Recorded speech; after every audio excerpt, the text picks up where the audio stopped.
Good evening, folks, and welcome to the Square D, the Jack the Ripper of GAA Analytics. My name is Connor Galvin, your host for this evening, and I'm joined, as ever, by the king himself, the professor and founder of GAA Pro Stats, Mr. Stephen O'Mara. Stephen, how's she cutting this Monday evening? Not bad, not bad. We're not shooting at midnight, so not so bad. That's for sure. Don't mention the war. I'll tell you one thing: the Benny Hill from Brownstown over there in Concealy. There's certain fellas I tell you have 9 lives in life, and you're one of them. Midnight Thursday night, folks. What you didn't see is we had a preview show. I do say had past tense because someone, not going to say who, didn't press record. Won't get into that now. But look. We're definitely live this time. So look at what a weekend. Pretty extraordinary stuff. We had everything. We had 2 electrified performances from Dublin, Kerry, now nailed on for the final. One would think, but we're going to search through that. Bizarrely enough, for the first time in the history of GAA, there's been symmetrical semi-finalists in both minor and senior. If you think in the minor, you had Dublin, Kerry, you had Monaghan and Derry, and we all know what happened there. There's a Monaghan and Derry final in the minor. We assume it's going to be replicated in the senior. Isn't that right? Absolutely. Ulster says yes. Yes, we don't have that in the stats machine as yet. But listen, we're going straight into Croker, right? The Dubs and Mayo. This was a long-awaited showdown. First half was exactly as expected. I think even McStay referenced a point or two at halftime. Sam Callanan gave away a crazy ball. Bang, goal. They missed a goal. Durkin hit the post the other end. All of a sudden, the margin was 8. Mayo just went dead and buried then, thereafter. Tell us the nuts and bolts of this. Give us the forensics, right? The expected score on this, everyone is going to think this is a whitewash, but this was anything but on the expected score graph. Mayo should have been much closer, shouldn't they? They should. And, some of the rhetoric coming out, and there's a commonality between the 2 games, but one is absolutely ludicrous, as we'll see from Tyrone's point of view. I wouldn't argue with Mayo in that it was, to some extent, a crapshoot, end-to-end, not that controlled style, load of kicking phases and whatnot. And ultimately, Mayo were 8 points to 1-3 up at one stage. So we can't just wholeheartedly say that was a disaster for Mayo. And if we look at the overall stats here, and I suppose what I'm conscious of, I'll show you the whole stats first of all, because that's what we do. But once you're chasing the game, which Mayo were with 15 minutes left, now they could have chased it smarter and better. And late game is a problem for Mayo in general if they're not winning. But there's your final stats: 22.8 to 15.5. So straight away, the scoreline isn't as extreme as it should be, or as it seems. Now, for me, if I wanted to sum up where this game was at before game chasing territory, this is 56, 57 minutes. It's 2-11. Dublin are more or less bang on expected score. Mayo's expected score is 14.5. Their actual score is 11. And I think anything we go through here, there has to be that context given once again that there's only 2 points in expected score of 56 minutes. And that's with it. We've got to give a context, as we'll move on to in a second. We look at that's our actual score.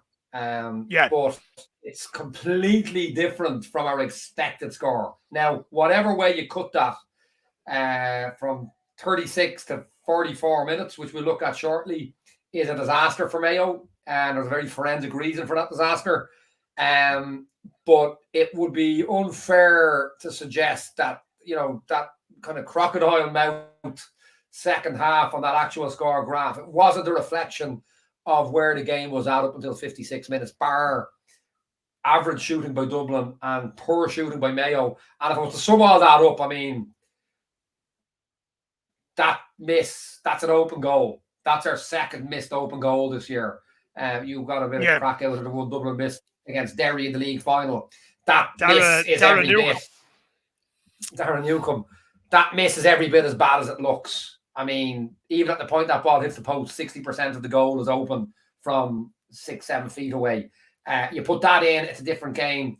This one got a lot of time on Twitter last night about the rule about picking it up with his knees. Regardless of that, I'll make the point. Dragging a guy blindside of the referee is a skill. It may be a dark art skill. I mastered it at a young age myself. It was one thing I could do to compensate for other deficiencies. But it is a penalty. Like, if David Goff is better positioned or is a bit sharper here, that's a penalty. So, you know, he's dragged to ground, whether he picked up his knees or not. So when we look at that expected score, that only had Mayo 2 points behind them 56 minutes. As well, that open goal gives a context for why they were below expected score. Penalty there, Mayo could be level or a point up in 56 minutes. And I think it's important, again, that's the whole purpose for me of expected score and the rationale and the reason of the in-depth stats. So yeah, the scoreline, I think, is absolutely a reflection of where Dublin Mayo were at yesterday, up until bad late game management from Mayo again. Yeah, and I mean, looking even at the penalty there, you know, it was pretty telling earlier on that David Goff gave 3 frees for off the ball holding against the Dubs back line early doors, right? I mean, you had Davy Byrne, who was bizarrely enough picking up Aidan O'Shea, and obviously the system then was Howard was back as a sweeper then between the two. Now, fully enough, I mean, you could have got a saddle for Aidan O'Shea out there. He was being absolutely mauled. The amazing thing was he then went further away from goal.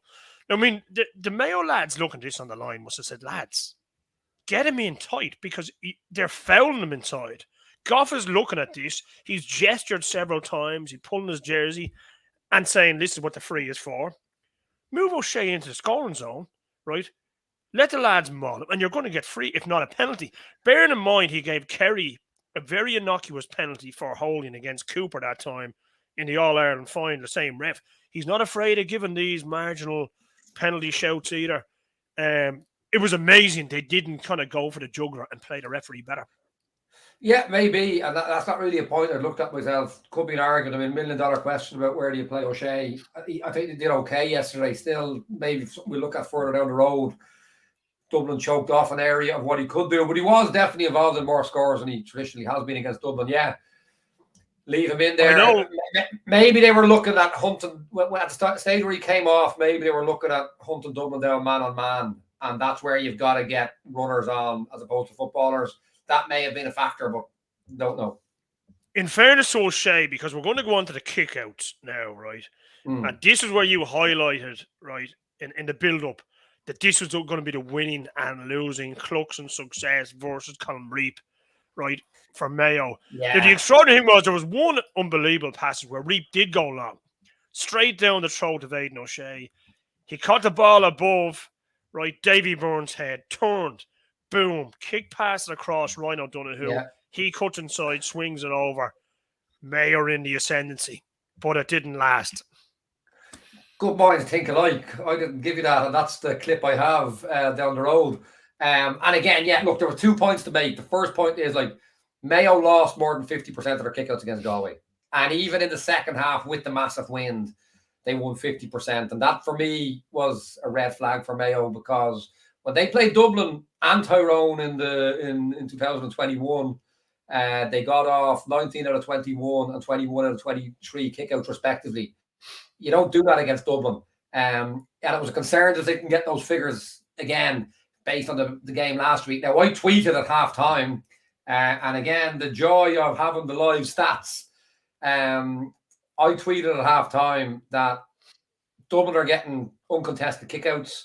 Mayo are going into the melting pot, and it's only a few breaks or lost kickouts away from this game turning radically very quickly, and that's absolutely what happened.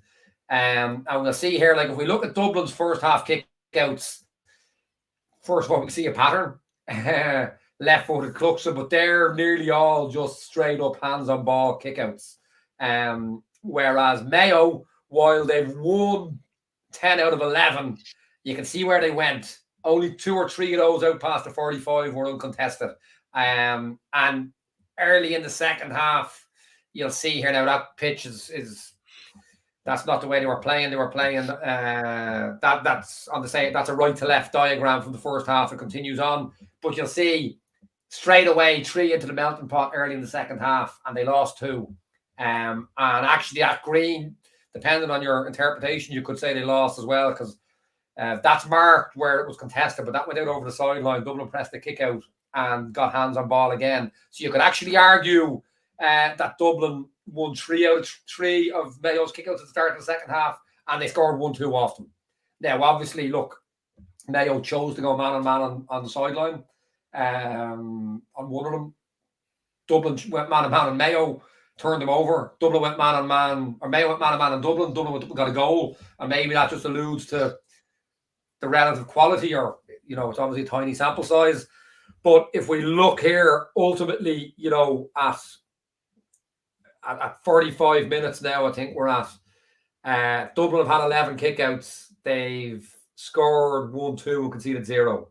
Mayo, again, the greens, if you want to pause and go through them, there's nuance in those, but the totals are the kind of the brownie oranges at the bottom. Dublin have won 10 out of 11. They've scored 1-2, conceded 0.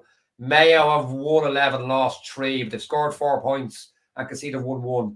And in modern football, you know, you just can't have those kind of figures.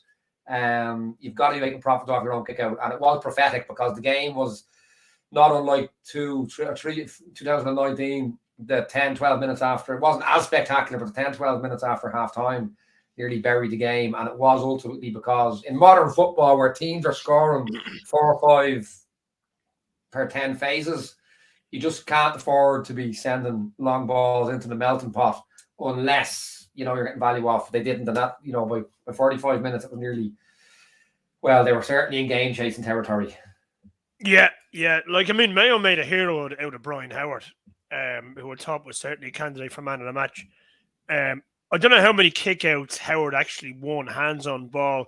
In the first slide, as you've seen from the right corner back position, obviously left footed Cluxton, just a little clip ball. If ever you want a guy with hands on ball, it's Howard, because he's a sidestep, he's solid, he doesn't give it away. But literally, Mayo let him get the ball, you know, like pretty uncontested. There wasn't that same aggressive press that Dublin had against Mayo. Mayo working way harder, he had to boom them out there. Dublin were getting them away. Yeah, well, look, I suppose we've looked more at the fact. I mean, listen, again, I don't want to overstate it. Well, I do, but I don't want to bore you. But obviously, Cluxton in goal. He's dictating. He's finding that little clips. Certainly, Mayo didn't exert the pressure on Dublin's kickouts that they might have previously done. Whereas Dublin, that's interesting, because Dublin were the first ones to come with a zonal press. My recollection was the quarter-final against Monaghan. Interestingly, in 2014. They'd won 13. They were odds-on favourites to win 14, and Donegal came along. And poor old Monaghan, who I kind of fancied as an outside bet, were 10 points to 1 down after 12 minutes. Dublin came with was it a 4-4-4, maybe a 3-1, 3-4. They won, I think, 8 out of 9 Monaghan kickouts and pummeled them. But they just went, this is man-on-man. This is old school man-on-man. A little bit of cheating once or twice. But you see here, this is one of the first, this was what alluded to in the first half. Dublin's man-on-man. You can see acres of space around the 6 pocket there. Dublin previously would have had zones that would have been covered. They're going where Mayo were going. And you'll see this one even early on. Again, you can see how big that gap is between the fullback and the midfield. There's nobody in it. Dublin are absolutely man-on-man. But the issue even here is, you know, they were lucky to win it, because John Small needlessly fouled as the ball was going over the fielder's head anyway. So that 10-1 for Mayo, you know, laws of averages, it would have been 7-4 if the same kickouts landed again. And even on that, the key is that we can see on the far side that arrow, even if Mayo had won that, Dublin are sweeping off the weak side. So they're not going to get huge value off it. Now, saying that, the flip side of all this, you can see everyone's man-on-man. You do see Fenton here, and a lot of little nuance about his game off the ball. Thought it was superb. Even an improvement on his game in the last few years. But you see, it's man-on-man, but Fenton was cheated, which is to say, I don't think that Mayo man who's run to the 14 is going to, or to the 45 is going to get hit, so I'll hold a little bit. didn't hold far enough, obviously. As you say, good minds think alike.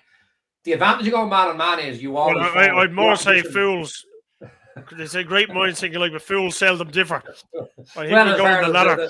There's no arguing this one. I mean, the disadvantage of going man on man is that it's bang straight. This is taking out 11 Dublin players. It's Aidan O'Shea against Davy Byrne. There's only one winner there. And this is it, Aidan O'Shea. It's 2 kicks and the ball's into Ryan O'Donoghue, who makes the run there out. And it's classic Mayo Dublin football. Yeah. And that's obviously the flip side to go man on man. But ultimately, even though Mayo, as we'll see, were quite successful in their man on man attacks, as much or almost as Dublin. Dublin can probably afford to play like that because ultimately they may win the crapshoot. They're more likely than anybody else to win the crapshoot. But yeah, that was it. But look, that's the pros and cons. When Dublin went man on man, Mayo got a few of those straight down the middle. Beautiful Mayo style. Yeah. Quick transition score, 2 kicks, end to end, bang. But ultimately, not breaking that in the second half. First 10 minutes, just gave too many possessions to Dublin, and that's what killed them. Yeah, and one of the pretty compelling features of the GA Pro Stats software, right, is the analytics around blanket defenses. Now, last week when we looked at this, we highlighted the role of one particular Mayo player, which was Kevin McLaughlin, right, against Galway, and how brilliant he was to play in between the channels, right? He didn't play yesterday. He came on late. Without McLaughlin, maybe were they bringing a knife to the gunfight? They didn't have that guy who could unpick the lock. The blanket, they drowned yesterday.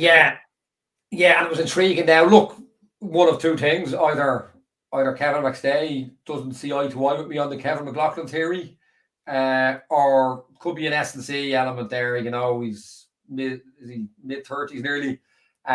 Maybe he didn't have the 2 games in him, or maybe they felt, he did the athleticism for a full game against Dublin at this stage of his life. I don't know. But I suppose what happened in the second half, the writing was sort of on the wall. And look, there's new figures here. I would have done this manually off the software sometimes myself when I thought there was value in it. This is sort of, if I may say so myself, since last Thursday, I've gone Moneyball on this in real time, that in the first half, at halftime, operating live, I have these stats here, and they break down whether you attacked into a blanket defense, a man-on-man defense, or if you had an overlap on the defense.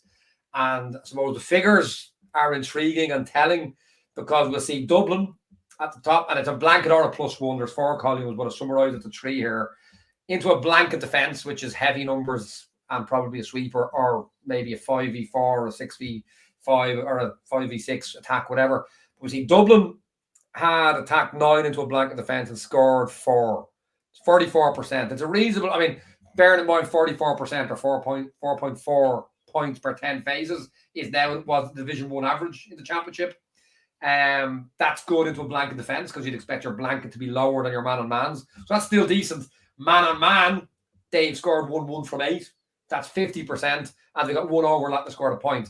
But the writing is on the wall here, because Mayo, from 10 into a blanket, have only scored 3. And our expected score will be on this by coming weekend. But they 5 turnovers, so probably the expected turnover, or the expected score isn't any higher than 30%. So they've got 5 shots off, got turned over on 5. So they've been turned over on 50% into a blanket defense, where Dublin were turned over on 30%. Dublin has scored 44%. Mayo scored 30%. So the writing was sort of on the wall that if this becomes a game of blanket defenses, Mayo are in big trouble. And then you see here, man on man, they've scored 5 out of 9. And that's that score we just saw, a long kick out. Man on man is Ryan O'Donoghue. They come out with a back at an electric pace.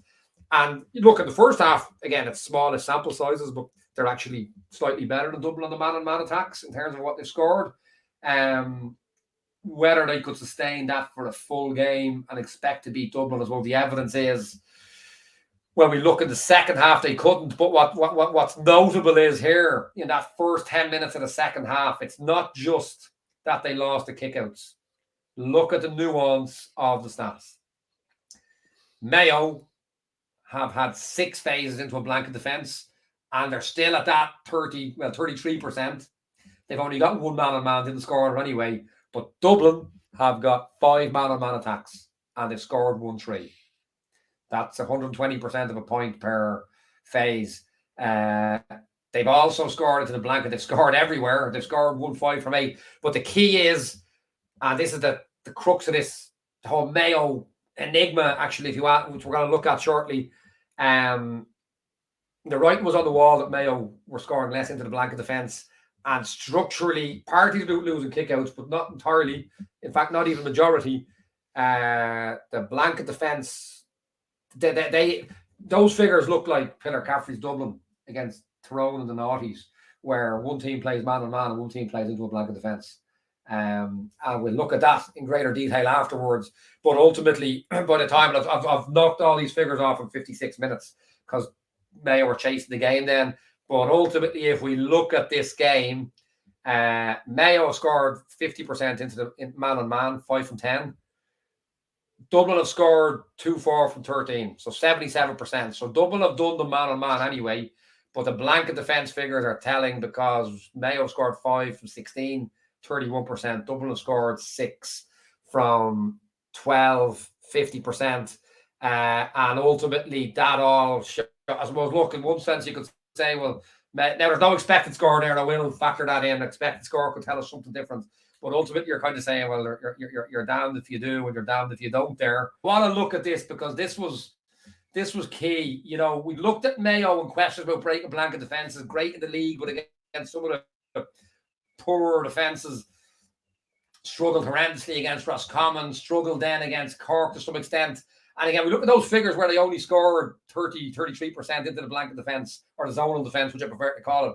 But to see Dublin here, this is savvy. It's not rocket science, but it's savvy. See Mayo man on the orange arrow on the ball. They've got Dublin on their sweeper in the oval.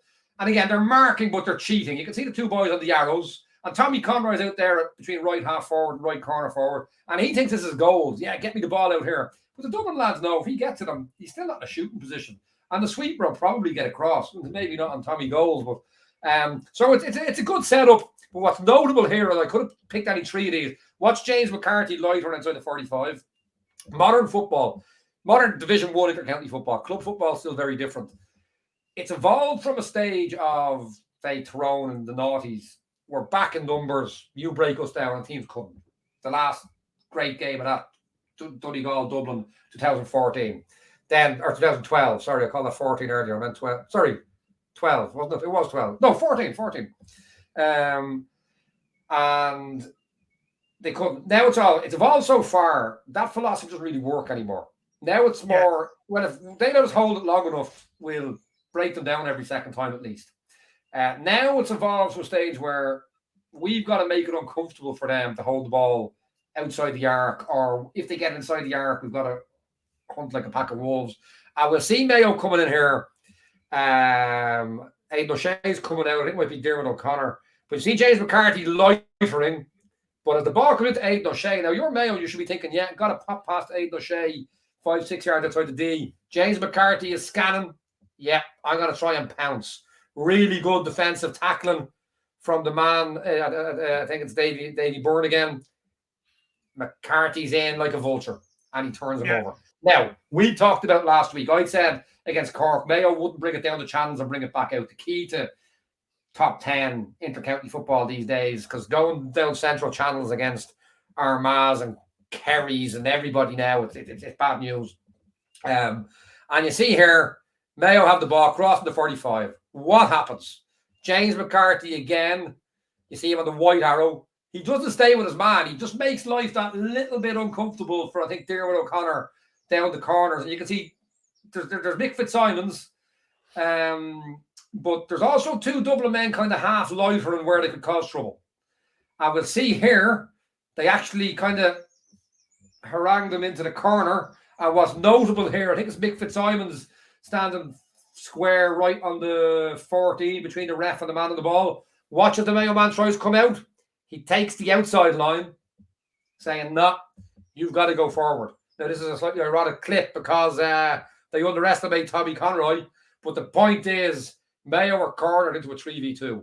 They're not going to let you play that passive football that, as I often say, I could come down from the stands and do it myself. Obviously, when the other thing with the ball, you have a problem. They're not going to let you do that. They're not going to let a guy like me come down from the stands, Christ, I'm in the corner here, not going to get out here. Look at him. They're penned in. And now Tommy Conroy has only one option, really. Either try and beat the man to go back out to the 45, but being Tommy goals, he says, nah, I have another idea. As it happens, they probably backed the wrong horse, and James McCarthy had to foul him, but probably Conroy is one of the handful of players in the country could get out of that situation.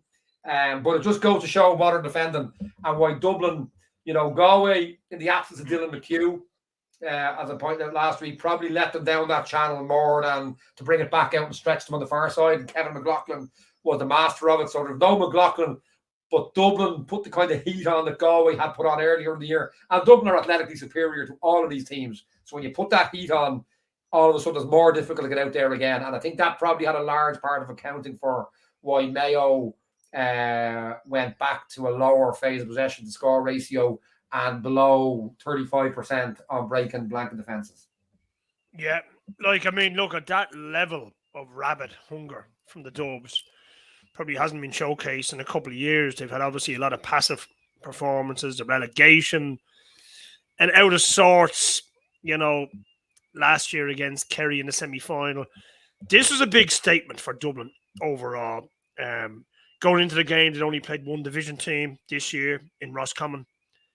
That didn't go as planned. A lot of ill discipline, some stupid stuff as well, and was a draw down the stretch. Conceded 2 points. I mean, Lehif was at a fist and over went for the goal. Scully had kicked ball away. This was very different. Like this was the sort of Dublin, the ruthless Dublin of old.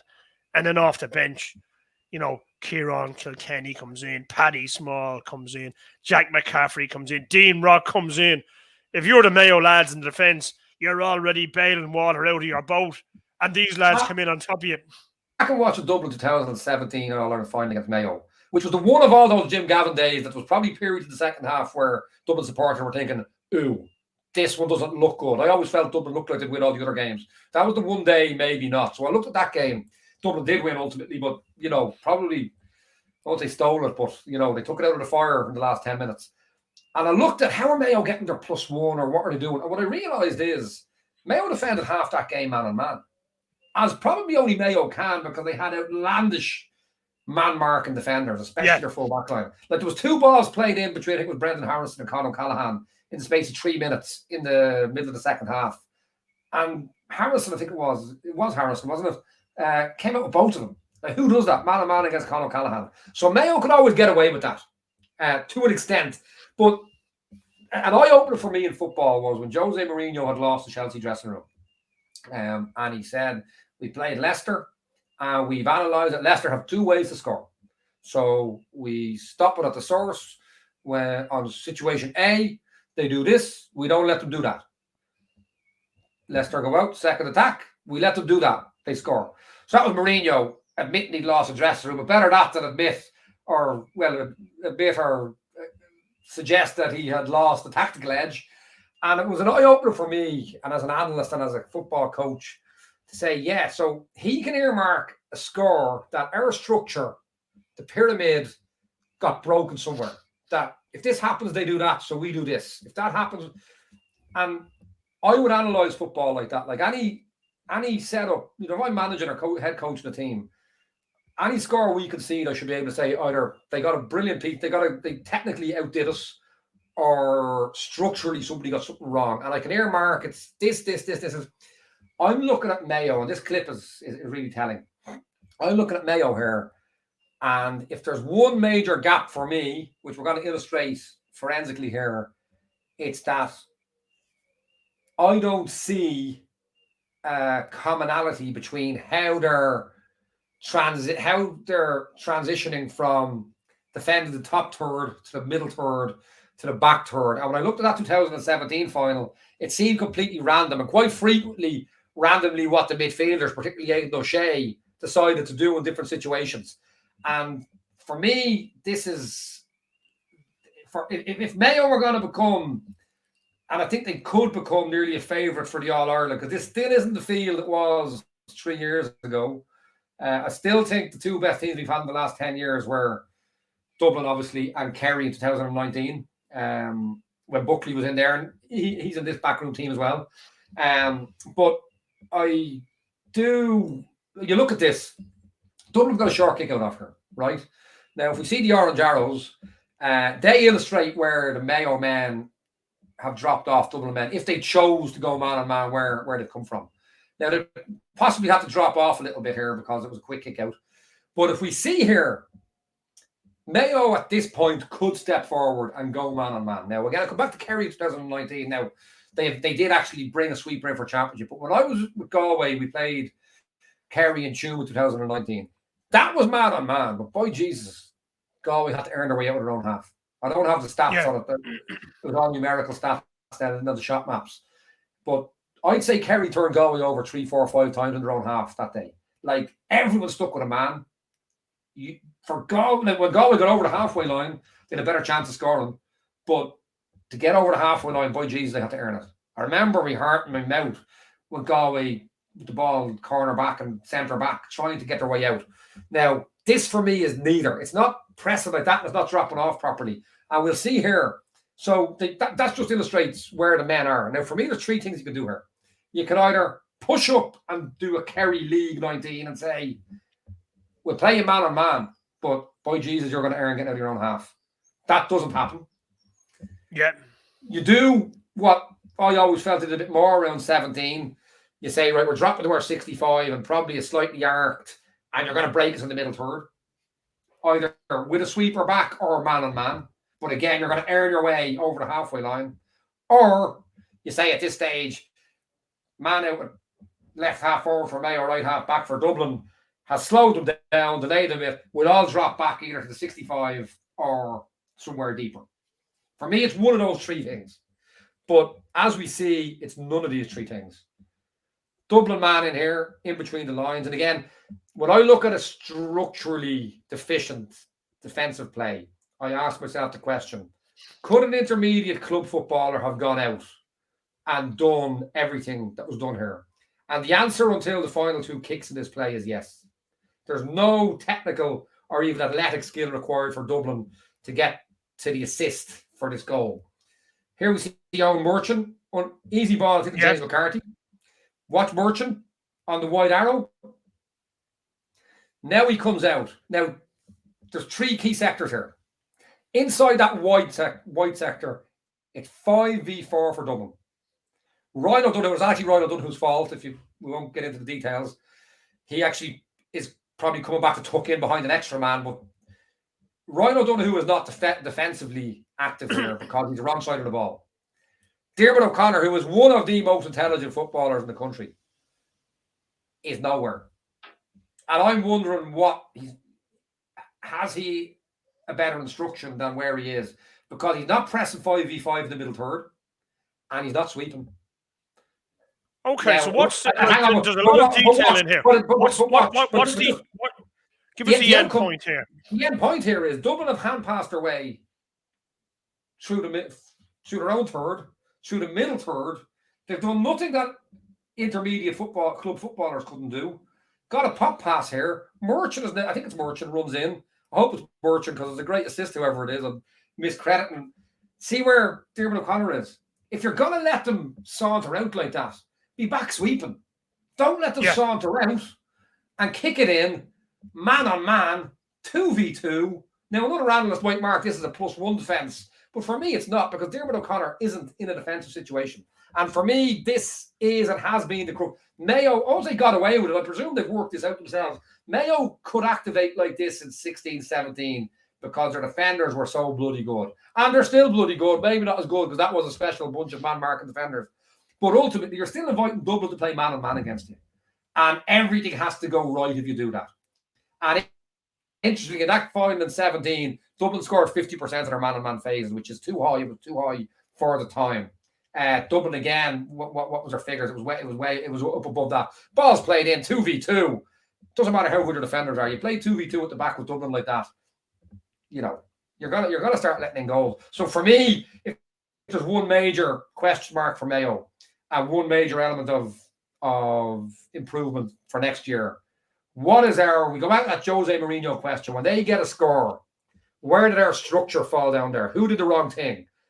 I don't see, as an analyst, I don't see a commonality between the way Mayo drop that I can say, well, he was meant to do that and he didn't do that. And if that didn't happen, he should have done this, but he didn't. The final point, and I'm conscious of the clock here, because we've got to go on to Kerry and Tyrone. But the last point I want to make on this is the principle of having no sweeper is that you make high turnovers. Or if you're the athletically stroke technically better team, that you force a crapshoot that you're better at. Do you want to play like that against Dublin? Probably not. There's the turnovers against Dublin. Mayo haven't made a turnover inside the far 65. They've made 2 inside between the 2 65s. And from that, they actually didn't score either of those. You can just about see the green circles inside me. That turnover led to a score. So there was no value in high pressing and then ended up man-to-man. If they 4 or 5 dots there inside, or even 2 or 3 dots inside the 65, 1 or 2 inside the 45, you might say, there was value in that. But for what they got, absolutely not. Conceded too many man-on-man attacks, just for me, against Dublin. They could have won All-Ireland 17 doing that. Equally, I would say, unstructured on their transition into defence. But ultimately, I think that's where Mayo could become a 50-50 against Dublin if they got that right. Yeah, and look, at ultimately, I mean, outside of all these manoeuvres, they're up against better players, and better players playing well, no matter what they do. It's going to be tough, right? So, look, one of those days, right, the Dubs marching on, the departure halls now in Dublin Airport be jammers with a lot of these county fellas now flying out to Chicago and Boston and San Fran for the summer. So they won't be tuning into this, a few of them anyway. But listen, speaking of which, right, we're going to move on to Kerry and Tyrone, right? This was obviously billed as an epic grudge match, and they had history and everything like that. Everybody thought there'd be great needle and there'd be gusto and there'd be, Tyrone who thrive off that bit of, that poisonous edge sometimes. They just love going right up to the line. You know what I mean? They love that. All of a sudden, this was a very passive Tyrone overall, wasn't it? I'm intrigued. There might be a book in a few years down the road in the tactical evolution started by Armagh, Tyrone and the Naughties. This, for me, was the most bananas, mystifying tactical decision by Tyrone at halftime. Let's have a look at a few graphs here to paint a picture of this game. Here is the actual score in the game. And we look at the first half. It's 6-all on 28 minutes. 9-6 at halftime. And you're like, fair enough. Then the crocodile's mouth opens up. The crocodile's mouth opens up wide again. All right. Now, we look at this. There's our expected score. It's even less spectacular. There's 2 expected score in it at halftime. Now, what's intriguing in all of this, right, is here's a 28 minutes. And again, what's noteworthy in this is it's 6-all. Expected score is 5.8, 5.4. And I want to make this point. People are saying Kerry are back. Now, mate, were Kerry ever gone? You don't know where Kerry are at until the quarterfinals. Although Mayo in the group was a significant game. Lady Luck has fallen their way. Their friends from Cork did them a huge favour, or it will be a whole different path they'd be on. So we can't say the groups were insignificant. But Kerry, up to 28 minutes, have 4 points, expected score 3.9 per 10 phases. The average in modern football is 4.4, and Tyrone have had the second worst defence. Monaghan, Tyrone, and Donegal had exceptionally poor defences by Division 1 or top 10 standards. They'd still only scored 4.10. So this idea that Kerry had this incredible performance throughout isn't correct. And we look here, and we'll see again with my new feature in the software, in the first half, or in the first 28 minutes, Kerry have scored 6 out of 12 into a blanket defence, which is really telling. Tyrone has scored 4 out of 12. But what's notable is they've both had 2 man-on-man attacks out of 14.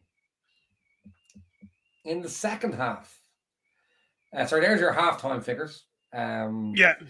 In the second half, it's like as though the Tyrone management met Marty McFly from Back to the Future, and he said, "Guys, I can bring you back to 1986 when Kerry kicked the shite out of Tyrone for fun. And I can show you how it was." They decided to play Kerry at man-on-man football.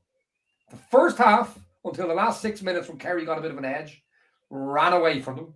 Fine. Knuckle down.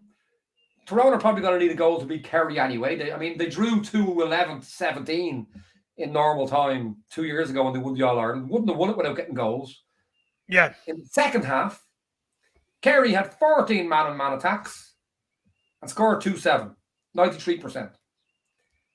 Tyrone, every single of their 18 attacks was into a blanket defence. I mean, you could not make this up. It was, for me, and I want to say that it doesn't give me any pleasure to say this because my book, Understanding Gaelic Football, was littered with Brian Dooher. The whole introduction was about Brian Dooher analogies.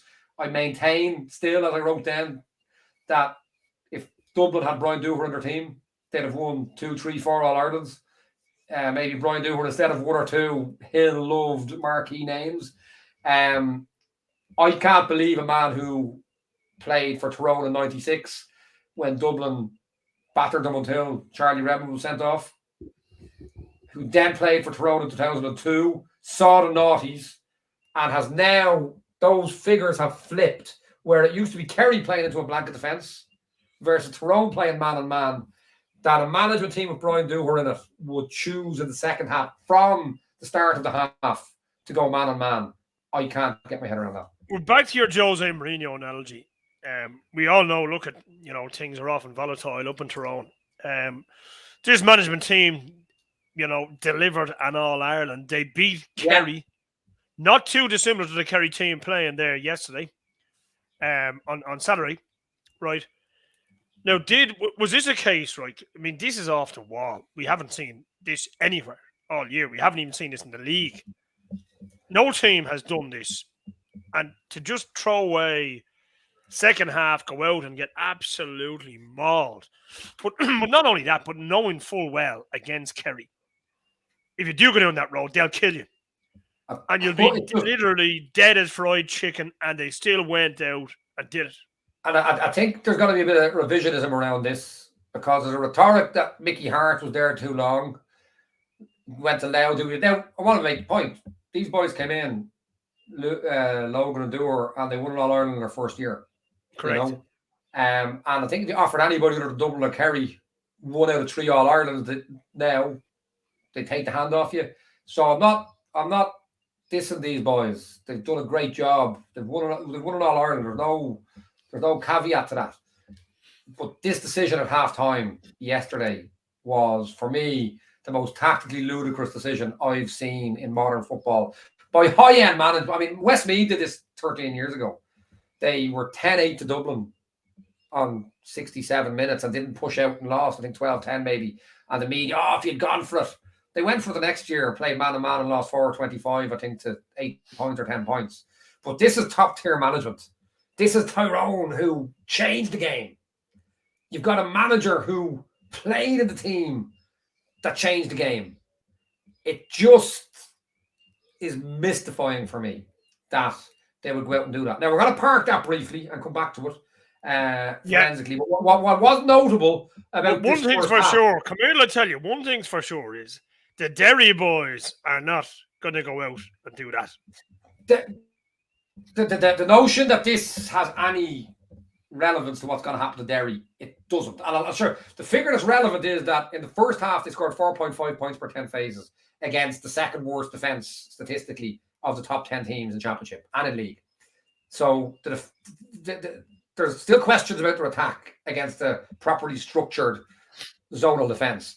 Again, what's notable is that Tyrone, who had the second highest offense of the top 10 teams statistically, just second to Monaghan just second or third to Derry, maybe Monaghan.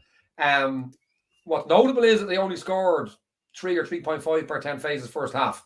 Now, let's call a spade again. First time Tyrone caught the man on man, and it's Paddy Clifford.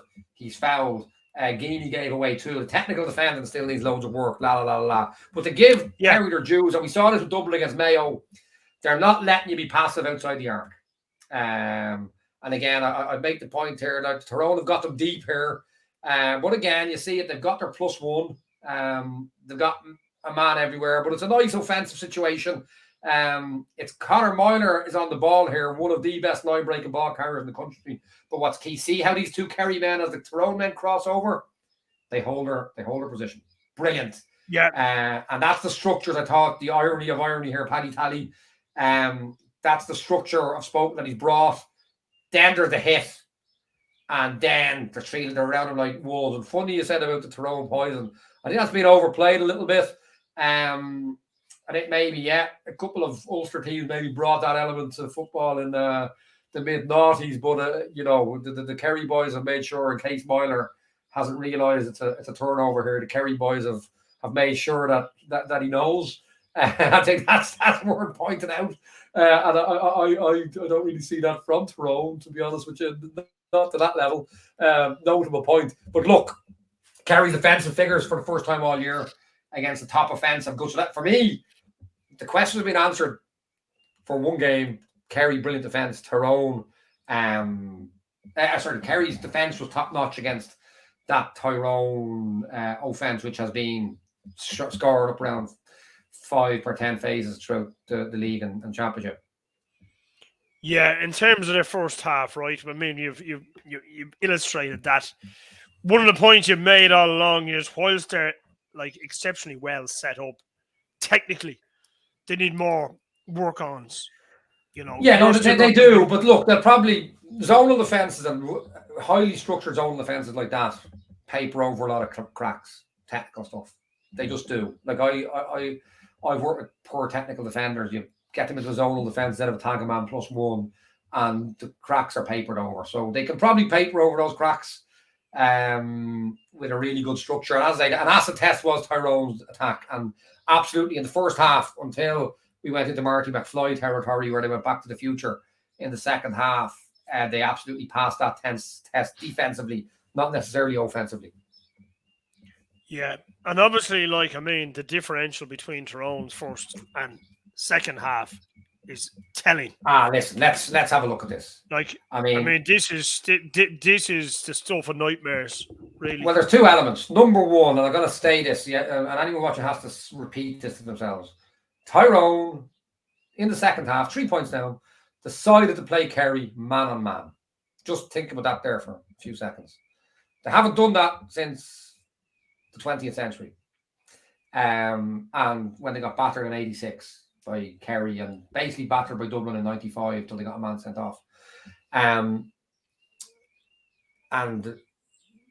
06 indeed was another matter. We look here. It's bad enough that they've decided to go man on man against Kerry, but they've made an absolute dog's dinner of it. So straight away they go in here, and there's a line break made, and we can now see. We can see that they're trying to get back, but you can see that there's extra Kerry men north of that line that they have to defend. Now, at this point, that line break is made. These boys have to realise they've now broken the line. We've got to drop off 2v1 because there are two of us to account for 3 Kerry players. Not what do? They step in. There's obviously a give and go in the back door. Kerry man runs. Forget who it is. I might see the gotcha from now in a second. Tyrone are playing catch up. So it's bad enough they've gone man on man, but the second phase, they clearly haven't worked on man on man. Because if they did, they'd know that when the first guy gets beaten, we've all got to retract. We can't just play man on man till the end. We go down the road. The Kerry man is still legging it. Because they're not just technically better than Tyrone, they're athletically better. So the Tyrone man can't follow. I think it's one of the midfielders. So the gap has got bigger. O'Connor, I think, is it? It's no, but it's one of the Tyrone midfielders. Is it Con Kilpatrick? But it's now 5v4 to Kerry off one line break. And it's these two, but what's notable here, so there are two boys chasing in the dotted circle. But you see the two boys on the 65 in the circles. The thought hasn't crossed their minds, like, we need to leave our man to get back. So they've obviously done no work on playing man and man. They just pulled it out. Or if they have, they haven't had it analysed in training.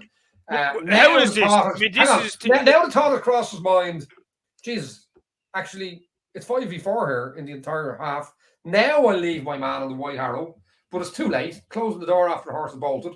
Now we've a lovely 5v4. Kerry are playing lovely football. 5v4, which Kerry will do. We'll do it 4v4. It's now 2v1.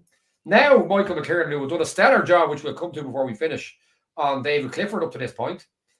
Like, it's man on man plus a half, an extra man. And again, this illustrates why you play with Kerry man on man. Clifford is a genius man on man. He, as good forwards do, he crosses the defensive imaginary line, which forces McKiernan to turn his body. He crosses back because Clifford is the best in the country at this movement. He has the brain and the balance and the footwork, and McKiernan has to foul him. It was ludicrous. Here's another one. I think this was the first one of the second half, which was, are they going man on man? It looks like they are. And we'll look at this forensically again. Everybody's man on man. We watch the ball there in the circle. And we see here, this is the big issue. If you're going man on man, go man on man. But the problem is, and this is where it was, Frank Burns is a superb sweeper, superb midfielder, as long as he doesn't have to track a Brian Fenton or a Dermot O'Connor, man on man. Yeah. But the problem is, you need 14 outfielders who have a reasonable chance of stopping a man. Matty Donnelly's an exceptional footballer, one of the top 3 or 4 football brains in the country. But he's trying to stop Kerry footballers man on man at this stage of his life after the cruciate injury he had, taken on and beaten. And now Kerry are through the gap again. What's notable is they brought Frank Burns on 34 minutes. When I'm a manager or a head coach, I'm calculating if the game is close. Can I get 14 athletes on the field to hunt these down in the last 5, 6, 7 minutes, man on man, if we're losing the game? But they brought Frank Burns on 34 minutes, knowing they're going to go man on man. So you've now got Matty Donnelly, Frank Burns, Niall Slutton, who could be a game changer. You can't bring on now because he can't play that game. I don't know, was he on the bench? But one line break, and sure, Kerry are in the back door again. And this one is the worst one. I think this might be the goal. So Kerry get the short. Now, again, you're losing 12-6. Don't go with a zonal box of 6. Go on a 4-4-4 or go man on man. But they go zone and basically let Kerry have hands on ball. That's where you get the ball back.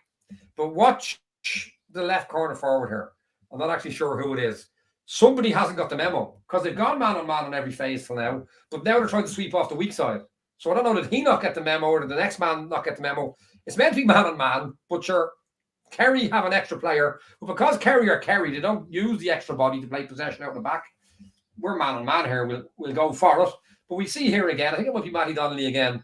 And he's compromised already. But you're trying to go man on man. Go man on man. But you've got the left corner forward getting back into his own half. Now, the Tyrone man in the wide oval lets a Kerry man have a short ball. Again, we're seeing the problem here. There's a 3v3, but there's no point in pressing 3v3 if you're letting the man 20 yards up the road have a handy hand pass.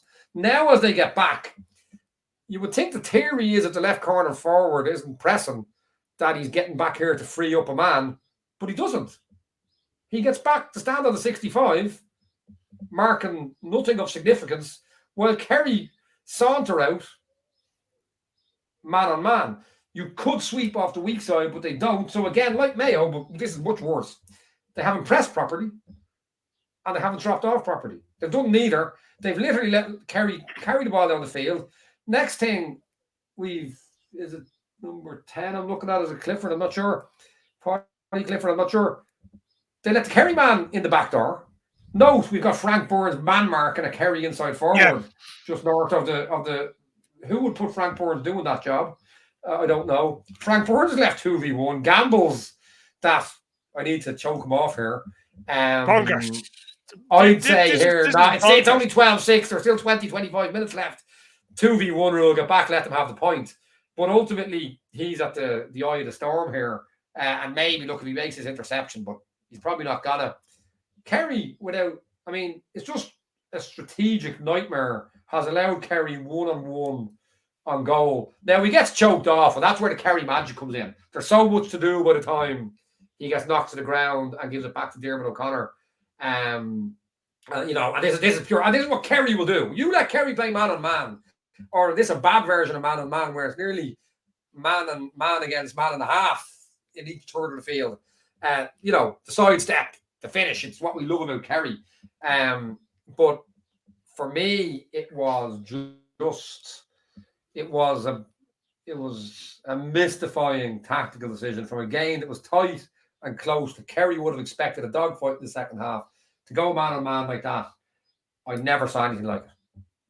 I mean, the one thing we've highlighted from the start of the year is obviously in forward play, the 2v1, right? How you win the 2v1 or defend the 2v1s and not get dragged into the position that you're a sitting duck in a 2v1 scenario when you're defending. Worst case scenario, look, you can see the point. But yeah, in the case we just seen there, where there's clearly a runner through the back door, it's like something you see in under 13s. A fella goes, Hail Mary. There's no way he's blocking that ball at this level. It's just not happening. No. And as I say, he's in the eye. It's very hard to get storm. It's very hard to get a handle on this. I mean, look, we've done these analytics since the rounds of the league, into the Ulster Championship. We've seen loads of Tyrone over the year. Now, in fairness, you were the first to come out and say, yeah, I had Tyrone as a contender. A few weeks back, you said, not anymore. They're definitely not in the shake-up this year, right? And you were pretty vehement in your criticism of this team. They were not good enough. They're not going to be in the shake-up. But this, even by your low anticipation of what they were going to do, this is diabolical. But the point is here, and this is, and I'm not trying to make a job for myself. I wouldn't be crossing the River Finn now. But if I'm showing Tyrone the halftime stats, I'm saying, lads, we've nailed this defensively. There's some good pubs up in Oma. I'm sure there is. You've got Kerry to 4.5 points per 10 phases. That's marginally above average. You've been conceding 5.3 a game, or something like 5 or 5.3. This is Kerry. Let's keep this tight. Let's keep doing what we're doing. To go man on man, even if they did everything technically correctly, they were going to get battered. But they didn't have the bodies on the field to do it technically correctly. You can't have Matty Donnelly and Frank Burns on the field against Kerry in the second half trying to go man on man. You can't have possibly even their two midfielders. You saw how much they were overtaken by the Kerry men. But even within that, they got it all wrong anyway. There was no rhyme or reason to it. And I think, look, the great irony of all this, the great irony, and it's nearly 20 years now, is that Paddy Tally, a Tyrone man from Galway, is driving 5-hour trips one way to coach Kerry's defence. It wouldn't take a rocket science to work out where the smart move is for the Tyrone County Board and the management team between now and November. Okay, well, listen, powerful stuff, right? We're coming back for the real Moneyball show next week, which will be absolutely cracking stuff. Ideally, with some of these, I know some of the regular viewers, a lot of them are watching them on their phones. Some of the graphics are a little bit more difficult if they're loaded onto a tablet or a laptop. They're slightly easier if you're taking notes or digesting this material in, because I know a lot of queries are in around. A lot of clubs and stats guys who tune in and are, they find this stuff powerful. So look at, well done, Mr. Professor. That was one hell of a stats grind there tonight. You got through some amount of turkey. So listen, we'll keep our lid and we'll see you next week, folks. All the best.